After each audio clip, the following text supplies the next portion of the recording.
All right, now we're going to get inside of the keyword planner that we just downloaded here, this Excel sheet. So you may have Excel, you may have numbers depending on your operating system. It's all different, but what I'm going to be talking about is for Windows, a few of the key commands that I use. You can do this by switching out some of my keys with a Mac for Apple instead of Control. It's all dependent on, again, your operating system. So what I do is I select these columns and I hold Control. And I'm just going to select all those things. So I'm just going to leave keyword, search volume, and the suggested pay per click. So that way we can see how much value these keywords ranking page 1 really offer us. You know, if we're able to get 100 clicks within a single month for Tampa SEO, that's as much value as having a $2,000 SEO campaign with Google for pay per click. So again, a lot of value to be had. Then I press Control minus. That deletes those columns. I then drag, double click inside those, between those columns. That makes everything larger. Then I'll highlight. And just like that, we have our keywords really narrowed down just to 3 main columns. Inside of here, what I'll use is called the sort and filter tool. I'll click filter. And I'll be able to type in things that I want. Mainly, I want to go for local SEO. So I'm going to go for Tampa. I'm not trying to rank nationally for generic keywords. I have a local business, so I want to rank for local keywords because I'm going to get a lot higher conversion rates than just someone typing in SEO. Obviously, if I came up for SEO, I'm going to make millions a month. But that's going to take also millions a month to upkeep in backlinks and building.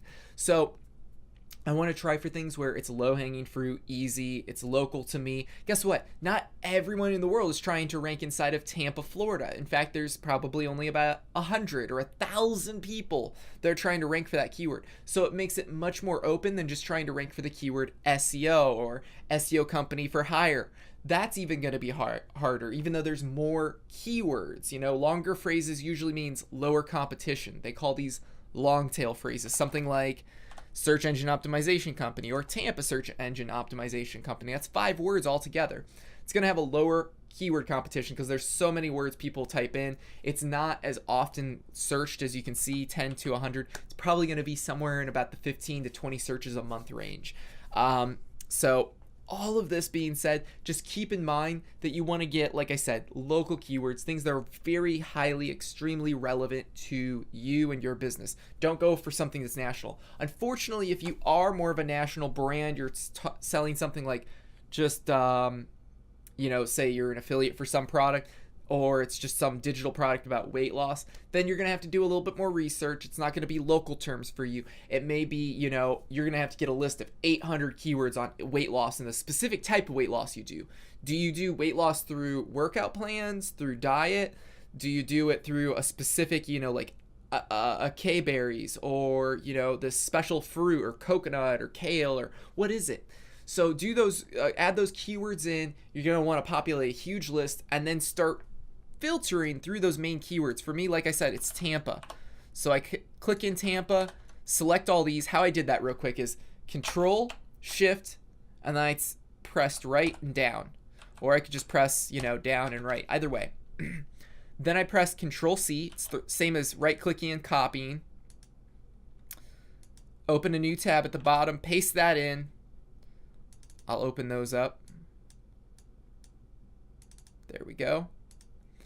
And now that I have all these, I'm going to select all those except for the top row, Control minus, and then that's going to delete those keywords. So now all I have left are non-Tampa keywords. So say I want to go even a little bit further, you know, I want to expand. I would say Florida. There we go, Florida. So I have all this now. Go over to the next sheet, add that in.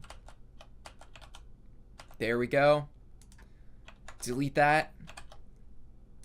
Clear the filter. And now these are all the keywords that were left over inside of the original keyword research. So I kind of keep these and I say, hey, if you want to, you know, when I'm delivering my keyword research, here's all the other keywords. We could search these up for you as well. You know, here's the unused keywords, as I label them. Focused keywords, as I call them, because we're having a focus on this. And now we may go through here and we may end up deleting some things because we're not obviously offering jobs. You know, I even do filters again here, and I say anything where it's like talking about a job. Don't want that. Anything where it's talking about website, you know, I don't want that. So now with that, we're probably left with about, yeah, that seems reasonable, about 60 keywords. So that's a lot of keywords. In actuality, what you really are probably going to end up using is somewhere between 10 and 20 keywords within a campaign. And by a campaign, I mean 3 months plus. So you're just trying to rank for those main 20 keywords. Then you'll switch up. You'll still continue this at a slower rate, but not as much. And then you'll focus on 10 or 20 new ones. And that's kind of what SEO campaigns do. They always refresh with new keywords and new phrases. So that you're just trying to rank a lot of little terms at first, these long tail phrases, the lowest competition. And Google uses what's called Google aggregate ranking algorithms, where if you rank for a lot of little terms, they'll just for free with no extra work give you these shorter big terms that are hard to rank for or almost impossible, just simply because you have, you know, a dozen or so other keywords that you rank for that are relevant to that main keyword. And those might what I would call seed keywords. So the seed keyword inside of almost all of these things is SEO. Now I'm not going to probably rank for SEO by ranking for all these Tampa keywords, but guess what? I'm probably going to rank in the first 10 pages for the keyword SEO by ranking for all of these SEO terms as well without even trying. Now, if I then set forward a campaign to actually try and rank for it, I'd be much more successful. Would I still reach page 1? Probably not. It's about 75 KC out of 100, so it's like very difficult. There's rare I've ever seen keywords that are rankable at those types of levels. Even 50 and above, I suggest staying away from. So when you get keyword competitiveness back here inside this, I did delete that. You'll get a keyword competitiveness. That's for pay-per-click. That is not for organic ranking. So anything that you get from Keyword Planner regarding competitiveness is not relevant to you organically. See, organic, you're going to be working, building backlinks to naturally get traffic. Pay-per-click, you're literally saying, I'm going to pay you $21.13 anytime someone clicks on my ad when they search Tampa SEO. And that can get very expensive very quick. So that's why people will pay us $500, $1,000 a month for an entire year to rank them for 5 or 10 keywords. Because guess what? If you ranked page 1 for this and you're getting 1,000 keywords a month, that's a $2,000 a month SEO campaign. That's a lot of money. And I'm sorry, I did that wrong. The math is 21,000. So again, there's a lot that you can end up spending on these types of SEO campaigns if you do pay-per-click.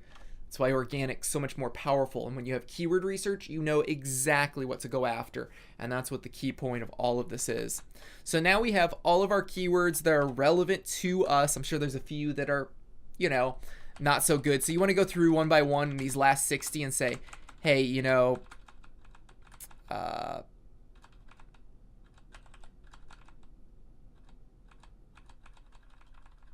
actually all of these do fit very well.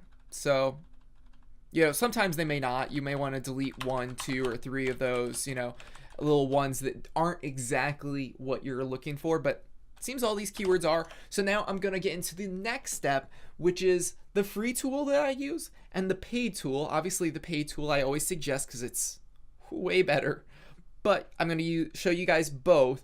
Obviously the free is limited, it doesn't show as much data, it's not as true to the point of rankability difficulty compared to the paid one, but you can also use the paid one with a $1 free trial. So, you know, for $1, why not? And let me tell you, you can pay for the paid one with the way I'm going to show you and how quickly it pulls this data. Like, you can pay for it in a couple weeks usually, even though it's like $300 for a one-time purchase. It's highly suggested. I know that sounds like a lot, but people pay hundreds of dollars to use this tool or know that you have this tool and be able to use you to do the research. So like I said, it pays for itself.